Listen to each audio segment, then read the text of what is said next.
Okay, good morning. Nandito na naman tayo sa ating fish backyard. Papakita ko lang sa inyo yung mga alaga nating dapia. Tingnan nyo guys. Uy, ano ba yan? Ayan oh, ang tataba. Namumula na sila.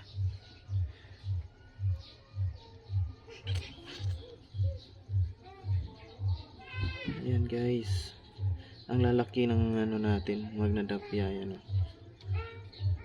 Kung nakikita nyo dyan, o base sa nakikita nyo dyan,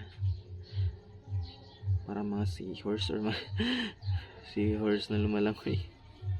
Yung maliliit na seahorse, parang nakikita yung ano nila, laman. Yun oh, dami na.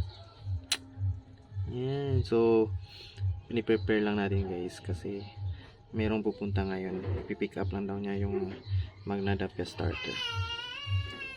Okay. Ayan. So kung gusto nyo matutong mag-culture, pwede ba kayong mag-message or mag-comment po sa baba. Free lang po. Ituturo ko po sa inyo. Tapos kung mag-avail kayo, mas maganda, di ba? Taba na na. Ba't tangingan ng dapya? Umiiyak.